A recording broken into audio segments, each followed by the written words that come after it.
পৈশাচিক চিৎকারে বারবার দালান শুধু কেঁপে উঠছে। কানে হাত চাপা দেওয়ার মতো বিকট শব্দ হচ্ছে।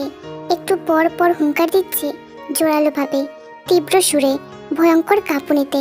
প্রকৃতির এমন বিধ্বংসী রূপ দেখে জিনের মনটা কেন যেন ডেকে উঠল। তিনি কোনোভাবে শান্ত থাকতে পারলেন না। এর মধ্যেই ছুটে আসে তে। সদর দরজায় দাঁড়িয়ে অনুমতির জন্য শাশুড়ির দিকে তাকিয়ে থাকে। দৌড়ে আসাতে সামান্য হাঁপাচ্ছে সে। বিছানায় জুবুথুবু হয়ে বসেছিল জিন। দরজায় হাঁপাতে থাকা তের ক্লান্ত মুখটা দেখে মায়া সূচকে হাসি দিল।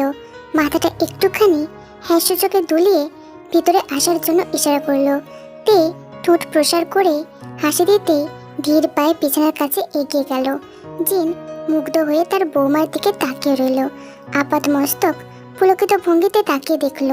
তের একটা হাত টেনে তার পাশে বসালেন জিন।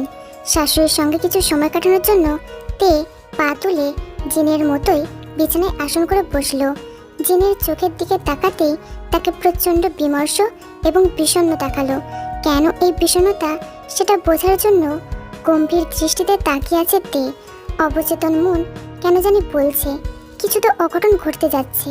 সেটার ফল যে কোনোভাবে সুমিষ্ট হবে না, শুভ হবে না, সেটা পুরোপুরি নিশ্চিত। জিন তার শুষ্ক ঠোঁটে জিভ বুলিয়ে ইতস্তত ভঙ্গিতে বলতে লাগলো, তোকে অসময়ে বিরক্ত করছি মা। একা থাকি তো, কথা বলার মানুষ না পেলে খুব খারাপ লাগে। তুই কিছু মনে করিস না, রাগ করিস না।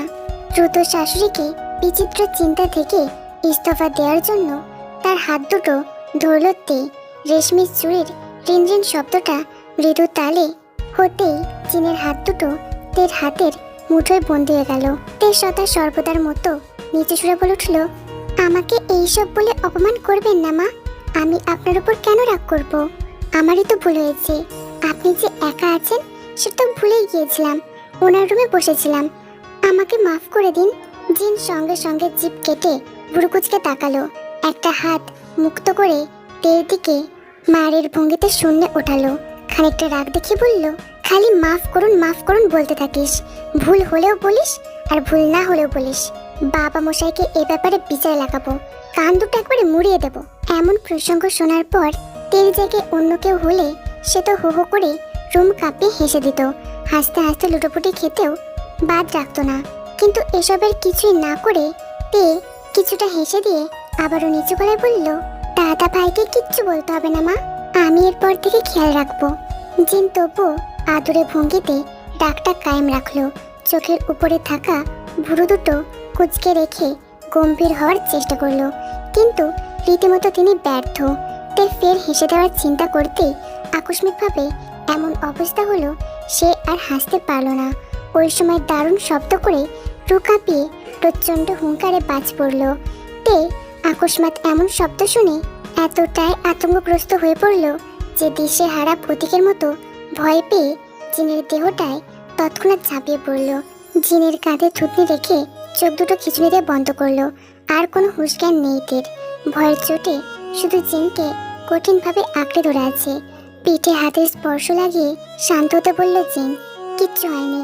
এইটুকু শব্দে কেউ কি ভয় পায়? এইটুকু বলতেই তিনি মাথায় হাত বুলে দিয়ে থাকলেন। ভয়ের মাত্রাটা একটু কেটে গেলে বুক ধরাস ধরাস করা অবস্থায় চোখ খুলল তে।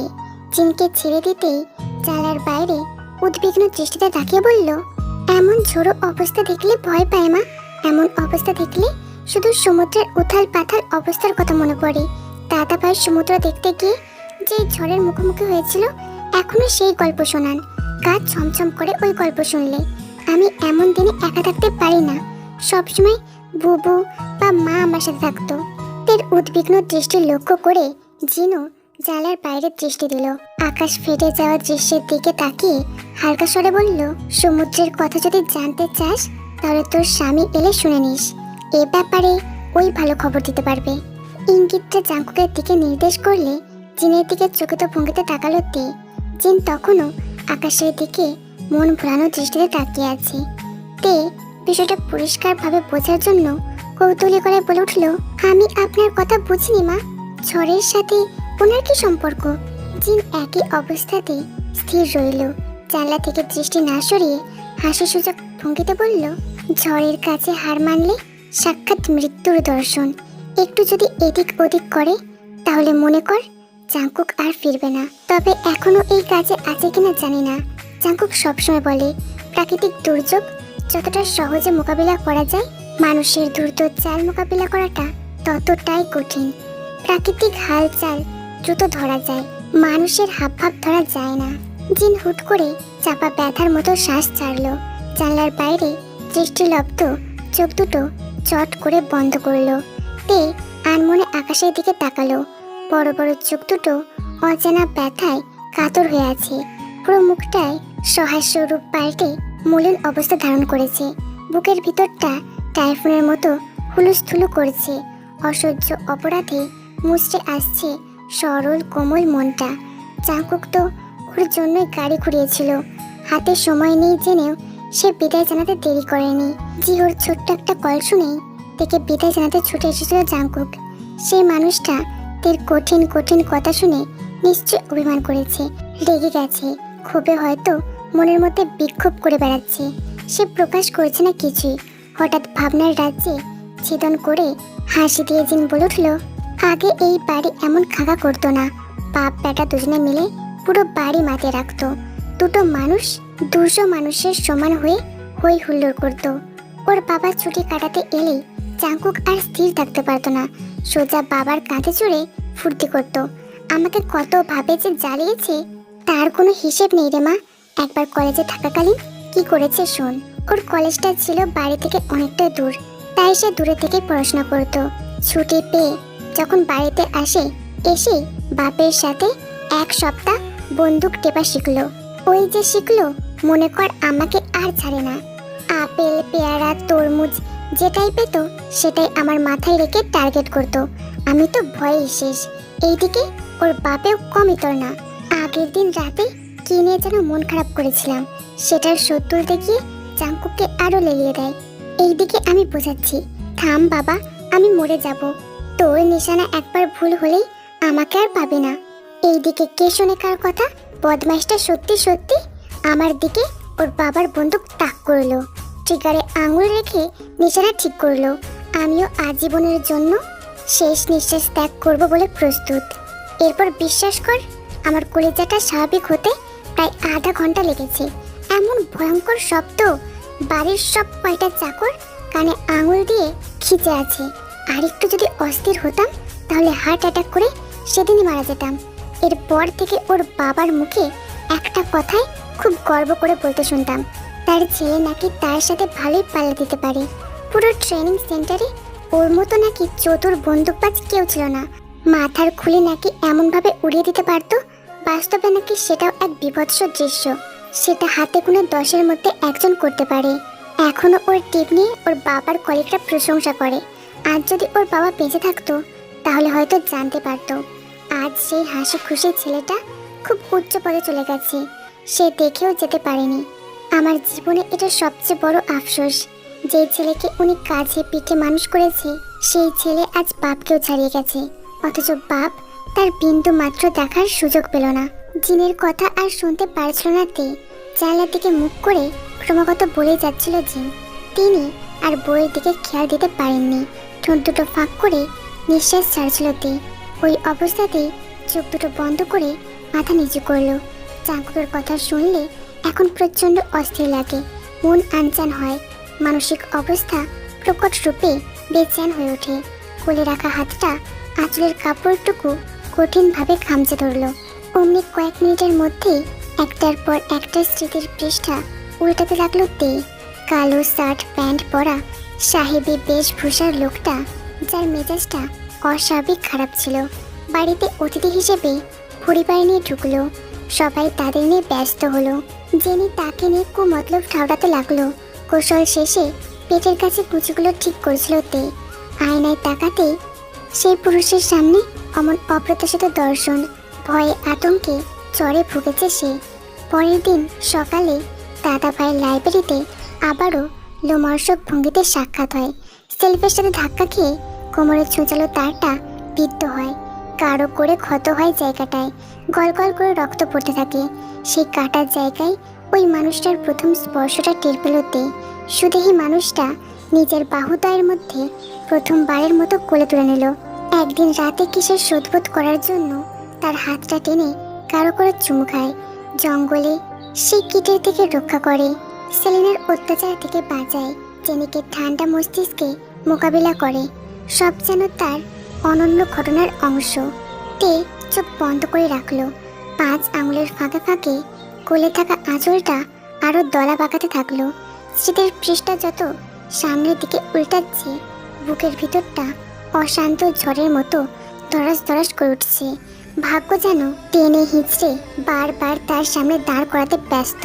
বোকমের কাছ থেকে ধাওয়া খেয়ে আবারও সেই মানুষটার মুখোমুখি। ক্লান্ত পরিশ্রান্ত ভঙ্গুর দেহটা আবারও তার বলপূর্ণ হাত দুটোর মধ্যে স্বস্তি নিঃশ্বাস ছাড়লো। কেন এই স্বস্তি, কেন এমন শঙ্কাহীন? মন যেন এসবের উত্তর বানাতে ত্রস্তর। এবার রিসর্টের নীরব পরিবেশে শুধু মুখোমুখি নয়, অদৃশ্য কোনো বন্ধনে যেন সংঘর্ষ লাগাতে ব্যস্ত। সেই পরন্ত বিকেলটা সন্ধ্যার সাজে বয়সটা সাজিয়েছিল। আবারও কালো পোশাকে তার আকর্ষণীয় ব্যক্তিত্বটা চোখ ধাঁধিয়ে দিল। রোমাঞ্চকর মুহূর্তগুলোই তার ঠোঁটের হাসি দিয়ে সিক্ত করেছিল তখন। গিটারের তারে আঙুলের অগ্রভাগের সুরে মূর্ছায় ডুবেছিল সন্ধ্যাটা। বাতাসের তালে তালে কেমন ধ্বনিত হয়ে উঠেছিল। ডুবে ডুবে ভালোবাসি, তুমি না বাসলেও আমি বাসি। তার চোখের হাসি হাসি দৃষ্টি জুড়ে শুধু তেছিল। ঠোঁটের প্রাণ খোলা হাসিটা তার সান্নিধ্য পেয়ে আশেপাশে কোনো বাধা মানেনি। গিটারের তারে আঙুল কাটলেও তের উপর থেকে দৃষ্টি সরায়নি।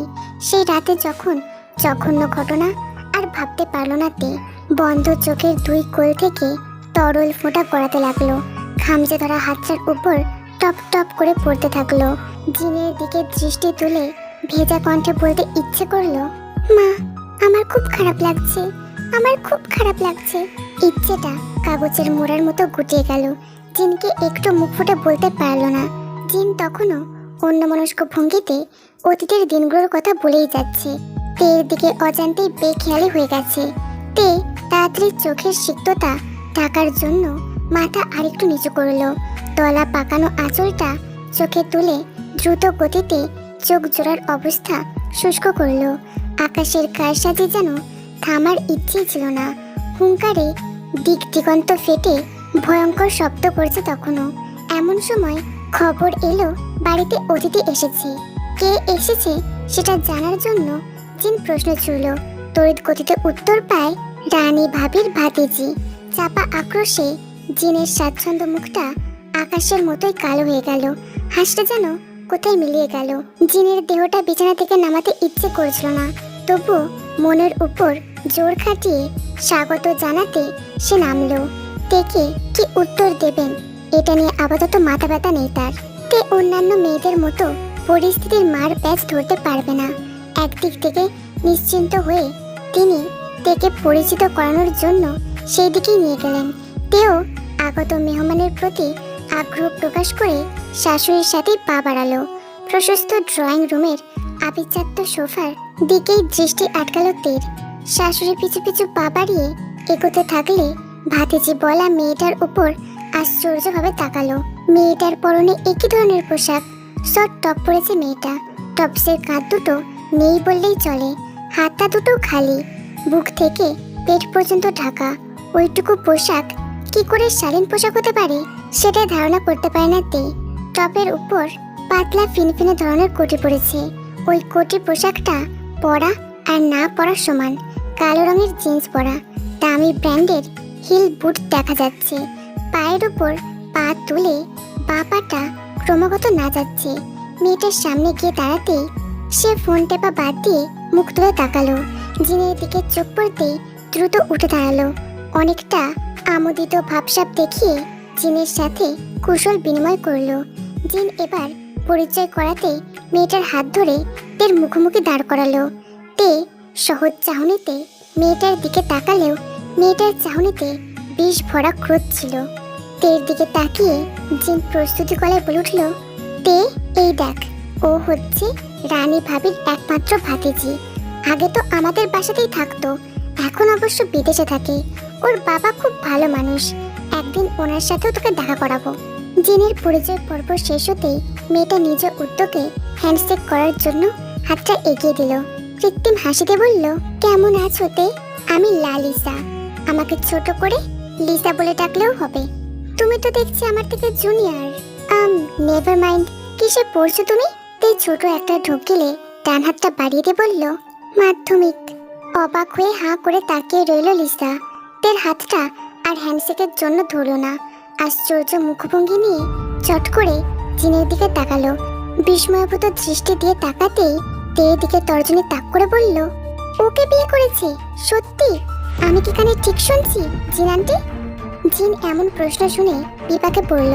অপ্রস্তুত হাসি দিয়ে একবার লিসার দিকে তাকালো আর একবার থতমত দৃষ্টিতে তের দিকে তাকালো। তে ইতিমধ্যে তার দিকে প্রশ্নসূচক তাকিয়ে আছে। জিন চটজলদি পরিস্থিতি অনুকূল করার জন্য প্রসন্ন হাসিতে বলে উঠল, জাংকুকের ব্যক্তিগত পছন্দের উপর আমি কখনোই বাধা দিইনি। তাছাড়া ও আমার দূর সম্পর্কের ঘনিষ্ঠ আত্মীয়ের নাতনি। এবারে যখন ওদের বাড়িতে দীর্ঘদিনের ছুটিতে গিয়েছিলাম তখন ওকে দেখে ভালো লাগে, তাই ওদের দুজনকেই সেখানেই বিয়ে করিয়ে দিই। লিসা উত্তর শুনে জোরপূর্বক হাসি দিয়ে আঙুল নামিয়ে নিল। জিন সামনে না থাকলে আসলে তাকে কঠিন কিছু বলতে পারত। মিথ্যা অভিনয় চলমান রেখে দুজনের সাথে ভালো ব্যবহার করলো লিসা। এর মধ্যে জিনের গুরুত্বপূর্ণ কল আসলো। জিন সেই দিকে ছুটে গেল। সুযোগ বুঝে তের কাছে ফলের জুস খাওয়ার বায়না করলো সে। তে অতিথি আপ্যায়নের জন্য রান্নাঘরের দিকে যেতে থাকলো। ওর যাওয়ার দিকে তাকিয়ে মুচকি হাসলো লিসা। চোখ দুটো দুষ্কর্ম করার জন্য যেন জলজল করছে। জিন্সের ডান পকেটে হাত ঢুকিয়ে ফোনটা বের করে কিছু একটা টাইপ করতেই কানে ঠেকালো আধ খাওয়া আপেলের ছোট ছাপ বিশিষ্ট দামি ফোনটা। কলের বিপরীতে কথা শুরু করতেই ঠোঁটের হাসিটুকু পাল্টে গিয়ে ক্ষুদ্র আবা ফুটলো। গলায় তেজ মিশিয়ে চাপা সুরে বলল, গাইয়া মেয়ে একটা। এটা কি টাইট দেওয়া আহামরি কিছু না। আমি জানি না রানী আন্টি কেন এটাকে আরামে থাকতে দিচ্ছে। সে কি আমার প্রতিটা ম্যাটার ভুলে গেছে? উফ, আমি তো চুপ করে থাকার জন্য এখানে আসিনি, কখনোই না। এই মেয়ের চামড়ায় যদি অ্যাসিড ঘষে দিতে হয় তাও আমি করব। আমার চামড়ার কথা কিন্তু ভুলিনি। যেই দাগ আমার শরীরে বসিয়েছিল আমি এর চেয়ে 3 গুণ চিহ্ন করে ছাড়বো। জাঙ্কুকের দেওয়া প্রত্যেকটা পেন আমি সুদে ওসুলে হিসেব নেব। এখন শুধু দাবার গুটির মতো চাল দিতে থাকবো। আমি থেকে ছাড়বো না। বিলাসবহুল কোয়ার্টারের সামনে বিশেষ গাড়িটা থামলো। গাড়িটার পিছনে আরো 3টি সিকিউরিটি গাড়ি থেমেছে। সিকিউরিটি গাড়ি থেকে আর্মিদের বেশভূষায় 2 দল বেরিয়ে এলো। বিশেষ গাড়িটার কাছে দাঁড়াতেই গাড়ির ড্রাইভার সিটের দরজা ভিতর থেকে খুলে ড্রাইভার লোকটা বেরিয়ে পিছনের সিটের দরজা খুলতেই সিকিউরিটির দল থেকে কয়েকজন সদস্য কোয়ার্টারের প্রবেশ পথে এগিয়ে গেল। সেখানেও একইভাবে কিছু নিরাপত্তা কর্মী পাহারা দিচ্ছে। তাদের প্রত্যেকের হাতে লম্বা লম্বা বন্দুক। সিকিউরিটি টিমের সদস্যরা তাদের দিকে এগিয়ে যেতেই গম্ভীর গলায় প্রশ্ন করল, উনি কি ভিতরে আছেন? আপনারা খবর পাঠান, লেফটেন্যান্ট এসে গেছেন। সিকিউরিটি টিমের একজন উত্তর দিল, জি, আপনারা ভিতরে যেতে পারেন। আপনাদের আসার ব্যাপারে আগেই আমাদের কাছে ইনফর্ম করা হয়েছে। প্রতি উত্তরে হ্যাঁ সূচক মাথা নাড়ল। অপেক্ষা না করে জ্যাকসন তার দলবল নিয়ে ভিতরে প্রবেশ করলো। ওনার পিছু গোটা সিকিউরিটি টিম আসতে থাকলে উনি হাতের ইশারায় একজনকে সামনে আসতে বললেন। পিছন থেকে একজন সেই ইশারা পেয়ে চট করে জ্যাকসনের একদম ডান পাশে এসে দাঁড়ালো। জ্যাকসন যথেষ্ট রসিকপ্রিয় মানুষ। মাঝে মাঝে কথা বলার সঙ্গী হিসেবে তার গার্ডদের সাথেও টুকিটাকি কথা বলেন। লিফটে ঢুকে 3rd নাম্বারে ক্লিক করতেই সে বলে উঠল, বুঝলে, আমাদের জীবনটা এত অনিশ্চিত। জীবন যে কোন পথে টান মারবে কেউ আন্দাজও করতে পারবে না। এই ডিপার্টমেন্টে কখনো পা দিয়েছো? না স্যার, এখানে নৌবাহিনীর বিশেষ সদস্যরা থাকে। এই ডিপার্টমেন্টে অবশ্য তোমাকে নিয়ে আসেনি। ছোট্ট একটা শব্দ করে সিলভারের 2 দ্বার 2 দিকে সরে গেল। অমনি চোখের সামনে কাঙ্ক্ষিত ফ্লোর দেখতে পেল জ্যাকসন। লিফট থেকে বেরিয়ে স্মৃতির পাতা নাড়াতে নাড়াতে আসল ফ্ল্যাটের কাছে চলে এলো সে। সিকিউরিটি টিমকে বাইরে থাকতে বললেন তিনি। হালকা অফ হোয়াইট দরজাটা নতুনের মতো চকচক করছে। বন্ধ দরজার এক জায়গায় কালো ক্যাপিটাল লেটারে লেখা জন জেকে। জ্যাকসন তার হাত উঠিয়ে ডান দিকে থাকা কলিং বেলের বোতামটা তর্জনীতে চাপ দিল। সাথে সাথে বেলের শব্দ হয়ে থেমে গেল। কয়েক সেকেন্ডের মধ্যেই দরজাটা খুলে গেল। এরপর ভিতর থেকে কাট কাট গলায় আওয়াজ এলো, come in, John JK is here. আজ সমস্ত আকাশের উপর বৃষ্টির গুরুভাব পড়েছে। সেই গুরুভাবটা গুরুত্বের সাথে থেমে থেমে পালন করছে কালো মেঘের আকাশ। বৃষ্টির প্রবল ধারায় শহরের আনাচে কানাচে করুণ বেহাল দশা। এখন পা ফেলতেও মানুষ দ্বিধাবোধ করছে। আজ বৃষ্টি তখনও থেমে যায়নি। কালো মেঘে পুঞ্জীভূত হয়ে আছে আকাশ, আর বারে বারে স্ফুলিঙ্গের মতো ফেটে পড়ছে। তে ফ্রিজ থেকে দুটো কমলা বের করে সমান তালে ছেড়ে যাচ্ছে। তার অন্যমনস্ক দৃষ্টি এখন জানলার বাইরে আকাশের দিকে স্থির। মান অভিমানের গোলক ধাঁধায় আজ তে যথেষ্ট ক্লান্ত অনুভব করছে। এই ক্লান্তি সমস্ত দেহ বিষাদের মতো আঘাত করছে। আঘাতে নীরবে নীরবে ক্ষত হচ্ছে ভিতরের ছোট্ট মনটা। তে কমলার গা থেকে শেষ খুশিটা ছিলে নিতেই গায়ের সাথে হঠাৎ ঘেঁষে দাঁড়ালো কেউ। অন্য কারোর উপস্থিতি টের পেতেই খানিকটা চমকে উঠে সদ্ভিদ ফিরে পাওয়ার জন্য পাশে তাকালো তে। টানে তাকাতেই দেখলো জিহো পাশে এসে দাঁড়িয়ে আছে। বৃত্তের মতো গোল কমলাটা তার হাত দুটোর মুঠোয় দুই ভাগ হয়ে আছে। সেখান থেকে কমলার প্রতিটা অংশ আলাদা করে কাঁচের পিরিচ সাজাচ্ছে জিহো। এইটুকুনি দেবরের কার্যকলাপ দেখে আশ্চর্য হতে গিয়েও আকস্মাত হেসে ফেলল তে। জিহোর পিঠে হালকা মতন চাপড় মারতে গিয়েও সেটার করল না। হাতটা জিহোর মাথায় রেখে পরম স্নেহে চুলের ফাঁকে ফাঁকে বলে দিতে থাকলো। জিহো এমন ভঙ্গিতে কাজ করতে লাগলো যেন সে এসবে পুরনো দিনের দক্ষ কারিগরি। তুমি এখানে কেন পুচকি দেবর? তোমার কি মোবাইলে খেলা নেই? আমাকে সাহায্য করতে হবে না। তোমার কিছু লাগলে বলো, আমি করে দিচ্ছি। জিহো বড়দের মতো গলাটা খুব খুব করে কেশে নিল। কথা বলার জন্য গলাটা পরিষ্কার করতেই তের হাত থেকে অন্য কমলাটা নিতে দিতে বলল, আমি আমার বউকে সাহায্য করছি, বউকে টুকটাক কাজ করতে হেল্প করছি। তাছাড়া ওই লিসা লিচুর কাছ থেকে দূরে থেকো। পারলে তোমার প্রিসিয়াস আইটেমগুলো লুকিয়ে রেখো। ঘর থেকে কিচ্ছু উধাও হলে সেই জিনিস আর ফিরে পাবে না। জিহোর কথায় ভ্রু দুটো কুঁচকে কপালে অসংখ্য ভাঁজ পড়ল তের। বাড়ির নতুন অতিথি নিয়ে এই কেমন ইশারা দিল সে? লিসা কি চোর নাকি? তের মুখটা আর চোখে দেখতে পেল জিহো।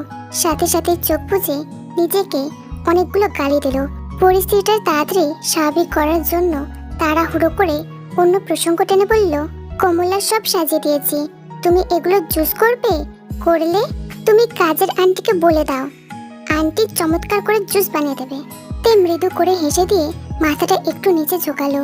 জিহোর মাথায় ছোট্ট একটা চুমু দিয়ে তাকে চলে যেতে বলল।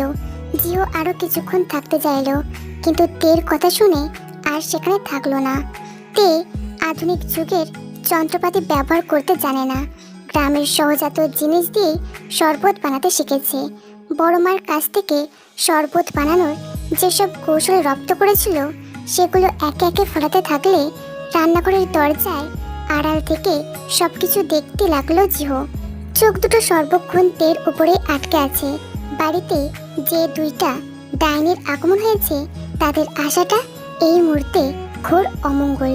দরজার বাইরে থেকে উঁকি দিয়ে তাকিয়ে থাকলে হঠাৎ হাতে হ্যাঁচকা টান খায় জিহো। ভয়ের চোটে গলা ফাটিয়ে আম্মু বলে চিৎকার দেবে সেটারও সুযোগ রইল না। মুখের উপর কঠিনভাবে হাত চেপে ধরল কেউ। তার হাত দুটো পিছনে মুড়ে দিয়ে শক্তভাবে ধরে আছে। চোখ খুলে ঠিকমতো অজ্ঞাত ব্যক্তিটাকে দেখবে সেটার কোনো ব্যবস্থা নেই। বুকটা টিপ টিপ করে কাঁপতেই সেকেন্ডের ভিতরে ঘেমে উঠল জিহো। হাত মুখ চোখ সাময়িকভাবে বন্ধ করে দিলেও নাকের ইন্দ্রিয় শক্তি তখনও সচলভাবে কাজ করছে। নাকের যে মিষ্টি পারফিউমের সুবাস আসছে সেটা ঠিকমতো আন্দাজ করতেই পুরো দেহ যেন শিরশির করে কেঁপে উঠল। তীব্র আতঙ্কে কিছু বলল না জিহো, শুধু চুপ করে অপেক্ষা করতে লাগলো। জিহোকে স্বল্প সময়ের ভেতরে টেনে এনে রুমের দরজার সাথে ঠেসে ধরল। ছোট্ট মুখটা দুই গালে বাঘের থাবার মতো শক্ত করে ধরল। জিহোর দিকে কড়া দেশে ছুঁড়ে হুঙ্কার দিয়ে বলে উঠল, চোখ খোল। কণ্ঠের তীব্রতায় আর একবার শিউরে উঠল জিহু। পিটপিট করে চোখ খুলে তাকাতেই চোখ ভর্তি জলগুলো টলটল করে উঠল ওর।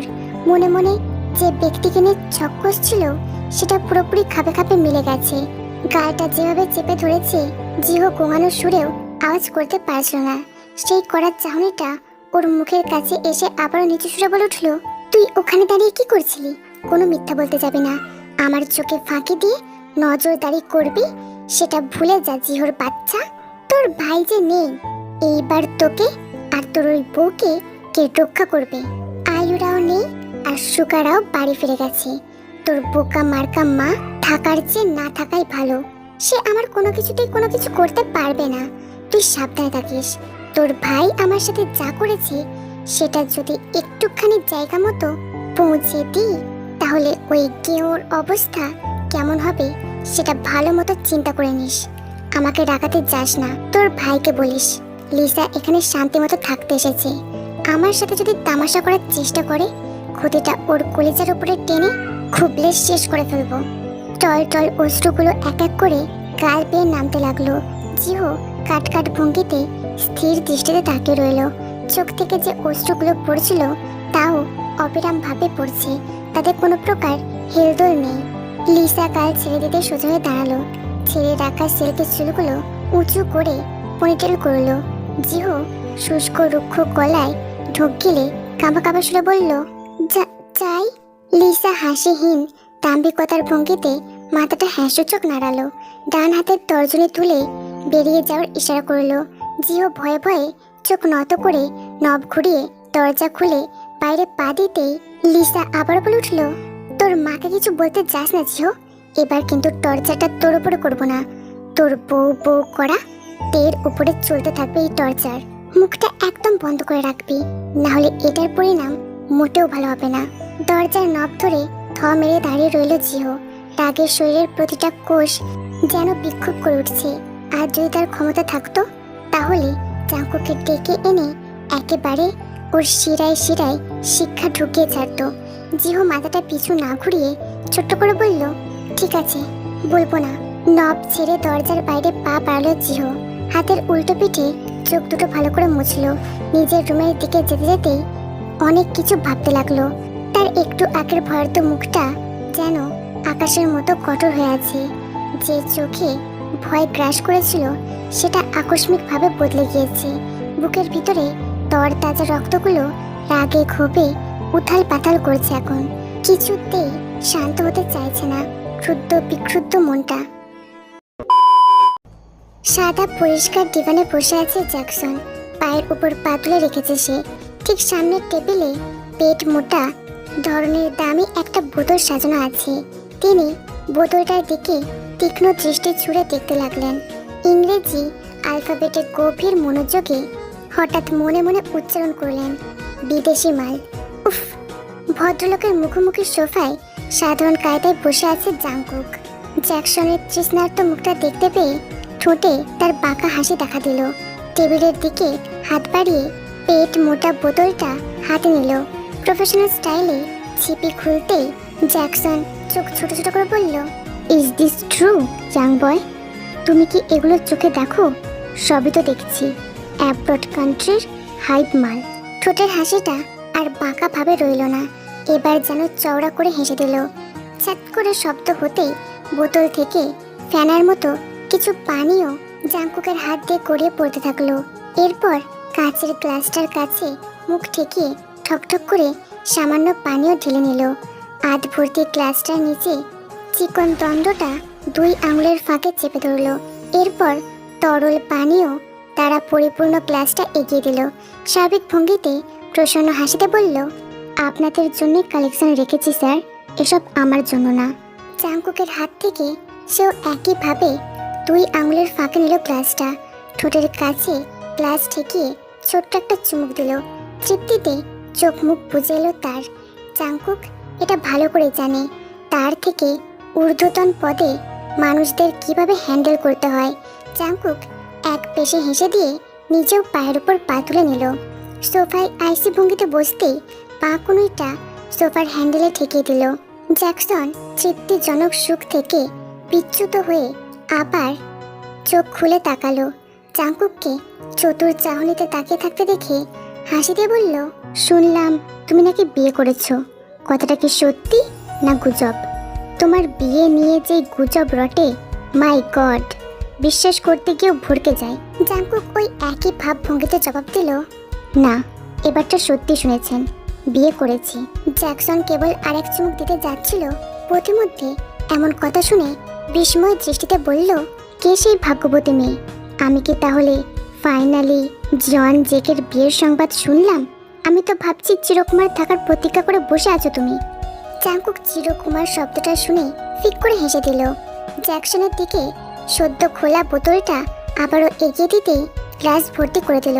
পুনরায় আগের মতো বসলে পরিষ্কার হাসিতে বলল, বিয়ে করেছি এটা সত্য, ভাগ্যবতী না বলে ভাগ্যবান বলুন মেজর।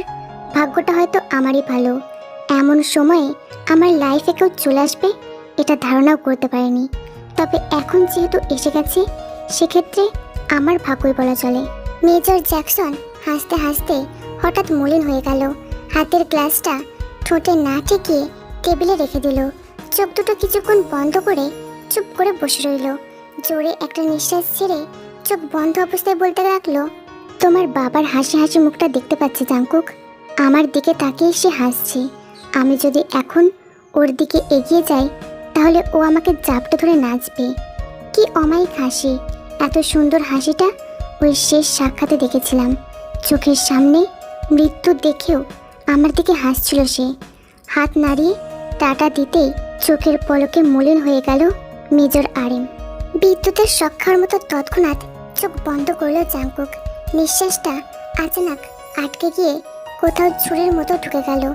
চোখ বন্ধ করে চোখ কুঁচকে নিতেই ঠোঁট খুলে নিঃশ্বাস ছাড়তে লাগলো। চোখ কুঁচকে রাখা ভাবটা ধীরে সুস্থে স্বাভাবিক হয়ে পরিষ্কার দৃষ্টিতে তাকালো। জ্যাকসন চোখের উপর রুমাল চেপে ধরে রেখেছে। ভদ্রলোক যে সহকারী বন্ধুর মৃত্যু যন্ত্রণায় ব্যথা অনুভব করেছে সেটা পরিদৃষ্ট। জাংকুক গলা খাকারি দিয়ে একটু কেশে নিল। ইঙ্গিতে জ্যাকসন শান্ত হয়ে আবারও প্রাণোচ্ছল হাসিতে স্বাভাবিক হয়ে উঠল। হাসিটুকু ধরে রেখে গ্লাস তুলে বলল, নাম কি? কোথাকার মেয়ে? শহরের তো? জাংকুক সহজ ভঙ্গিতে বলে উঠল, ম্যাডামের নাম তে। আমার মায়ের দূর সম্পর্কের আত্মীয়, গ্রামে ওদের বসত বাড়ি আছে। জ্যাকসন উত্তর শুনে পানসে মুখে তাকালো। কিছুটা কৌতূহল নিয়ে বলল, জিন ভাবির ওই রিলেটিভ না তো? তুমি কাকে বিয়ে করেছো? জাংকুক সকল কৌতূহল ধূলিসাৎ করে বলে উঠল, এবারে যে অনেক দিনের ছুটি নিয়েছি তা তো আপনি জানেন। ছুটিটা মূলত ওদের বাড়িতে গিয়ে নেওয়া হয়েছিল।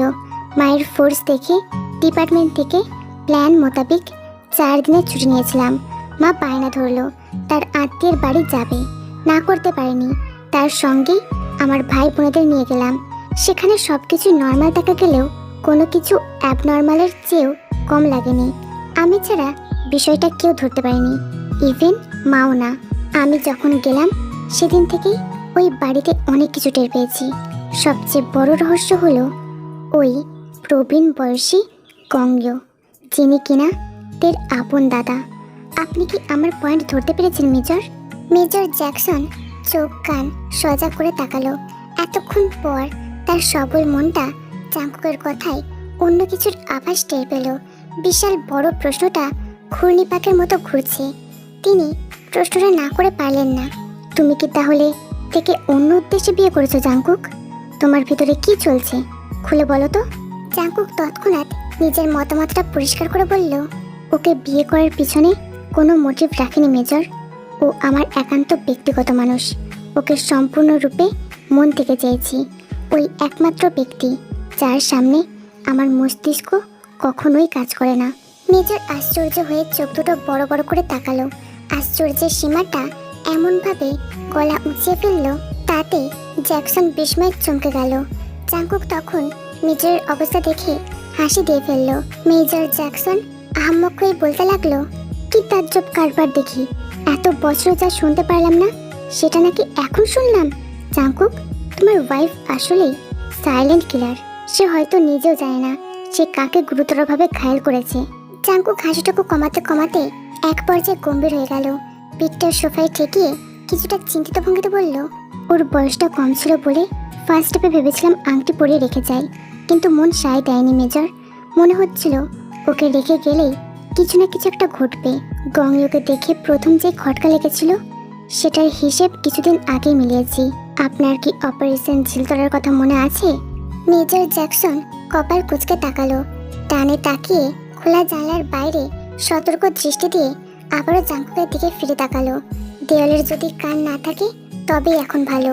মেজর জ্যাকসন কিছুটা এগিয়ে এসে প্রশ্নাত্মক গলায় বলল, যেই অভিযানটা তোমার আন্ডারে লিড করেছিল সেটার কথা বলছো? জাঙ্কুক হ্যাঁ ভঙ্গিতে মাথা নাড়িয়ে দিল। মেজর জ্যাকসন কপাল কুঁচকে কিছু একটা ঘোরতর ভাবে চিন্তা করতে লাগলো।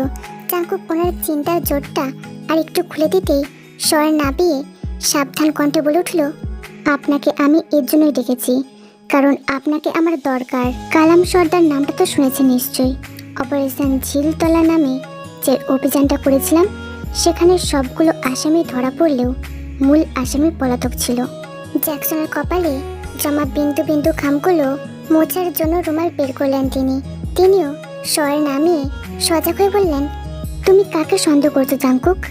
তের দাদাকে নাকি? তুমি কথা না পেঁচিয়ে সোজা সাপটা বলো। জাঙ্কুক স্থির হয়ে জ্যাকসনের দিকে তাকালো।